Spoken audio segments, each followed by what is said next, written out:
नमस्ते साथियों, मान्य श्रेणी में कंपटीशन से उत्तीर्ण होकर बैंक का मैनेजर बनते हैं और वे कहते हैं कि बाबा साहब के द्वारा बोली गई बातें बिल्कुल गलत है।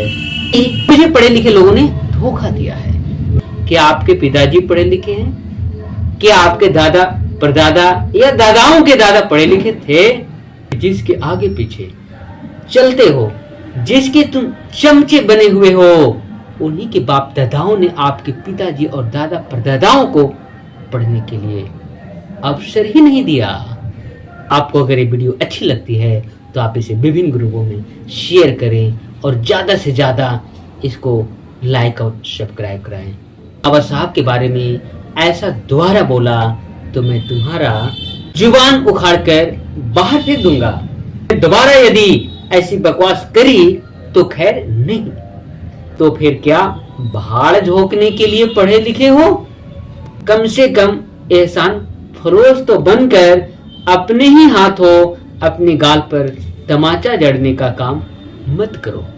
बाबा साहब के विषय में कहे गए शब्द को वापस लिया और उनसे क्षमा याचना की। दी गई सुविधा और प्रावधानों का लाभ उठाकर जो समाज में उनको अच्छा करने का मौका मिला और उन्होंने अपनी मेघा के बल पर अच्छा भी किया है, और वे बाबा साहब को बिना पढ़े इन पर क्वेश्चन उठा देते हैं कि कुछ चंद लोगों को नाम लिए बिना मैं कह दूं तो शिक्षा के क्षेत्र में सबसे श्रेष्ठ संस्थान विश्वविद्यालय कहलाता है।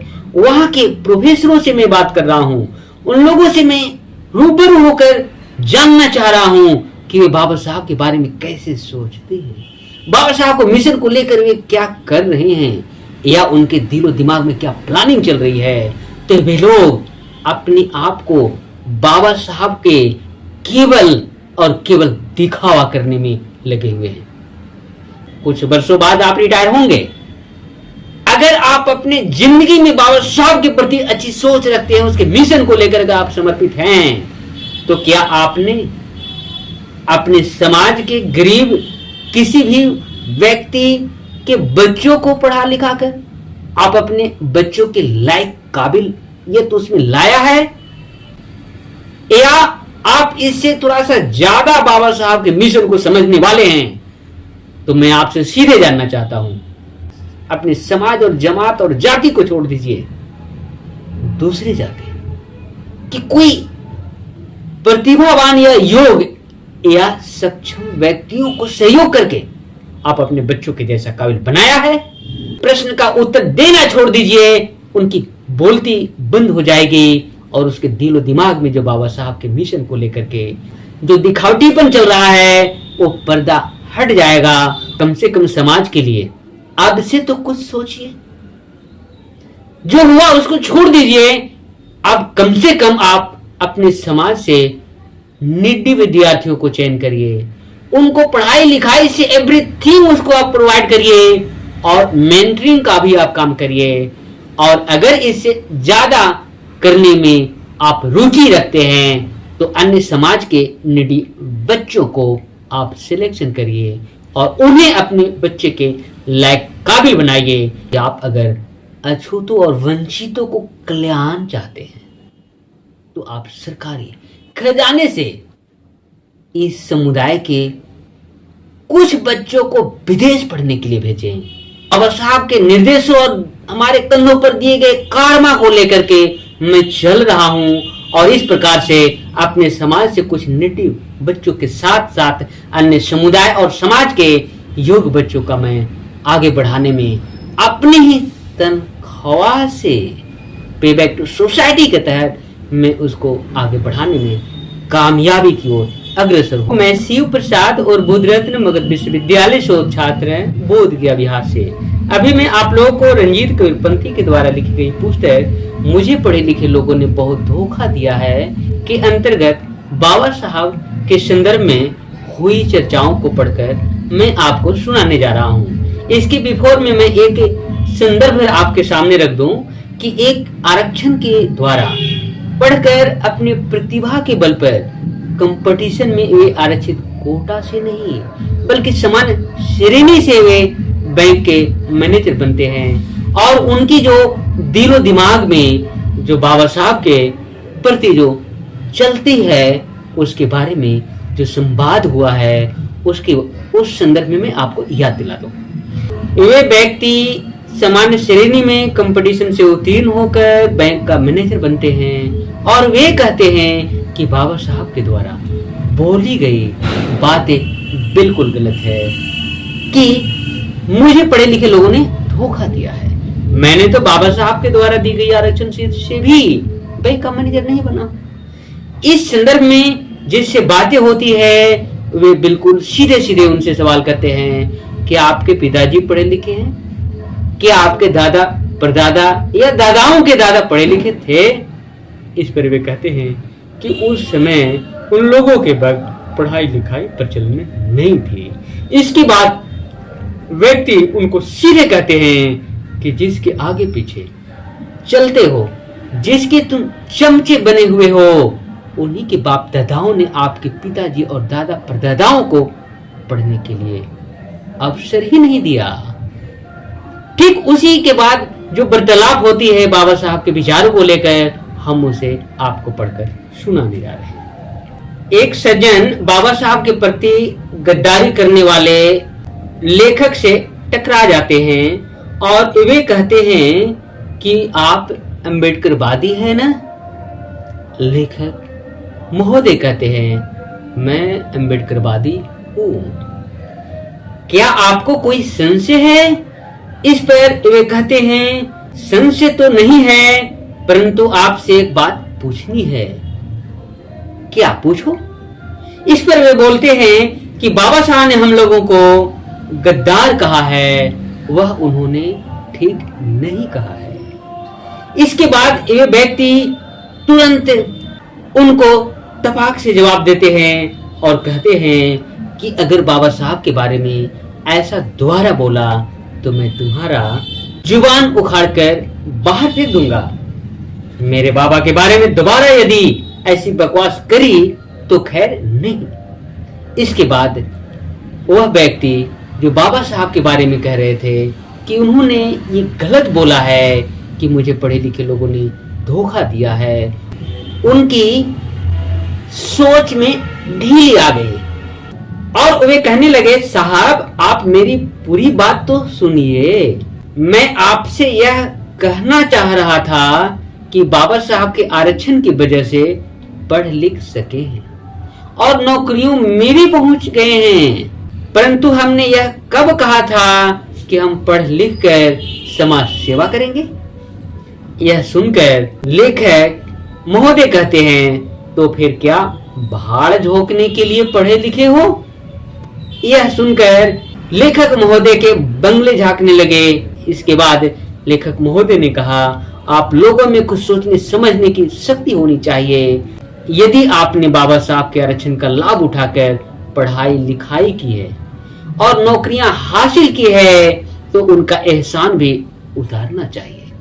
न उतार सको तो आप कम से कम एहसान फरोश तो बनकर अपने ही हाथों अपने गाल पर तमाचा जड़ने का काम मत करो। इसके बाद वे व्यक्ति बाबा साहब के विषय में कहे गए शब्द को वापस लिया और उनसे क्षमा याचना की। और सच बात तो यह है कि बाबा साहब को ऐसे ही नालायक लोगों के लिए कहना पड़ा था कि मुझे पढ़े लिखे लोगों ने धोखा दिया है। इस प्रकार से बाबा साहब के प्रति आज भी जो पढ़ लिख कर अपने आप को मेरिट और काबिल समझने वाले जो लोग हैं, जो बाबा साहब के द्वारा दी गई सुविधा और प्रावधानों का लाभ उठाकर जो समाज में उनको अच्छा करने का मौका मिला और उन्होंने अपनी मेधा के बल पर अच्छा भी किया है और वे बाबा साहब को बिना पढ़े इन पर क्वेश्चन उठा देते हैं कि मुझे बाबा साहब ने कुछ नहीं दिया है। मैंने तो वैसे लोगों से मिल रहा हूँ, बातें कर रहा हूँ। अगर उन लोगों में से मैं कुछ चंद लोगों को नाम लिए बिना मैं कह दूं तो शिक्षा के क्षेत्र में सबसे श्रेष्ठ संस्थान विश्वविद्यालय कहलाता है। वहां के प्रोफेसरों से मैं बात कर रहा हूँ, उन लोगों से मैं रूबरू होकर जानना चाह रहा हूँ कि वे बाबा साहब के बारे में कैसे सोचते हैं। बाबा साहब को मिशन को लेकर वे क्या कर रहे हैं या उनके दिलो दिमाग में क्या प्लानिंग चल रही है, तो वे लोग अपने आप को बाबा साहब के केवल और केवल दिखावा करने में लगे हुए हैं।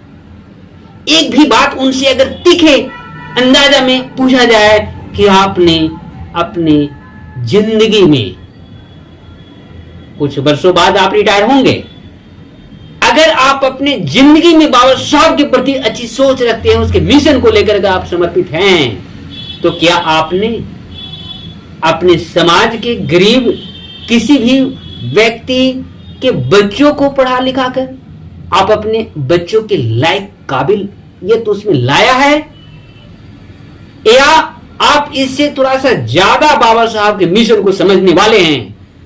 तो मैं आपसे सीधे जानना चाहता हूं, अपने समाज और जमात और जाति को छोड़ दीजिए, दूसरी जाति कि कोई प्रतिभावान या योग्य या सक्षम व्यक्तियों को सहयोग करके आप अपने बच्चों के जैसा काबिल बनाया है?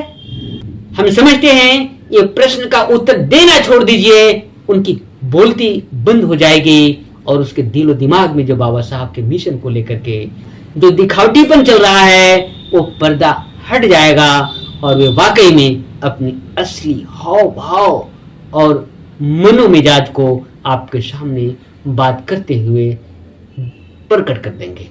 तो मैं ऐसे लोगों को कहना चाहता हूं कि आप कम से कम समाज के लिए अब से तो कुछ सोचिए। जो हुआ उसको छोड़ दीजिए, अब कम से कम आप अपने समाज से निडी विद्यार्थियों को चयन करिए, उनको पढ़ाई लिखाई से एवरीथिंग उसको आप प्रोवाइड करिए और मेंटरिंग का भी आप काम करिए। और अगर इससे ज्यादा करने में आप रुचि रखते हैं तो अन्य समाज के निडी बच्चों को आप सिलेक्शन करिए और उन्हें अपने बच्चे के लायक काबिल बनाइए। इसी में मैं समझता हूं कि आप बाबा साहब के असली मिशन को आगे बढ़ाने में सक्षम और इंटरेस्टिंग और योग्य साबित होंगे। यह मेरा नहीं बल्कि बाबा साहब के द्वारा बताई गई बातों के अंतर्गत में बात कर रहा हूं और यही बाबा साहब का मिशन था। ये इस बात को मैं याद दिला दूं कि बाबा साहब जब विदेश से पढ़कर आए थे तो उस समय के वायसराय लॉर्ड लिंथगो से बातचीत करके वे बिल्कुल कहे थे कि आप अगर अछूतों और वंचितों को कल्याण चाहते हैं तो आप सरकारी खजाने से इस समुदाय के कुछ बच्चों को विदेश पढ़ने के लिए भेजें ताकि वे पढ़कर हमारे जैसे काबिल बनकर आए तो हमारे समाज के लिए वो काम करें और ये समाज का कल्याण हो सके। तो इस प्रकार से ये कहावतें सक्षम और पढ़े लिखे योग्य लोगों को केवल मुंह से सुनाने की बात नहीं है बल्कि इस पर काम करके उदाहरण पेश करने की बात है कि मैंने अपनी क्षमता के अनुकूल बाबा साहब के निर्देशों और हमारे कंधों पर दिए गए कारमा को लेकर के मैं चल रहा हूं और इस प्रकार से अपने समाज से कुछ निडी बच्चों के साथ साथ अन्य समुदाय और समाज के योग्य बच्चों का मैं आगे बढ़ाने में अपनी ही तनख्वाह से पे बैक टू सोसाइटी के तहत मैं उसको आगे बढ़ाने में कामयाबी की ओर अग्रसर हूं। अगर इस प्रकार से एक आगे आएंगे तो हम समझते हैं 1 से 1 11 ही नहीं बल्कि 1 पर 1 0 2 0 3 0 इस प्रकार से 0 बढ़ते जाएगी। उतनी संख्या में लोग बाबा साहब के मिशन आगे बढ़ाने के लिए जुड़ते चले जाएंगे तब वाकई में बाबा साहब का मिशन आगे बढ़ेगा और काम करने वाले लोगों को संतुष्टि मिलेगी और उसका अंतिम जीवन का जो क्षण है वह भी बहुत ही संतुष्टि से बीतेगा। इसी के साथ आप तमाम लोगों को बहुत बहुत धन्यवाद, साधुवाद। आपको अगर ये वीडियो अच्छी लगती है तो आप इसे विभिन्न ग्रुपों में शेयर करें और ज़्यादा से ज़्यादा इसको लाइक और सब्सक्राइब कराएं।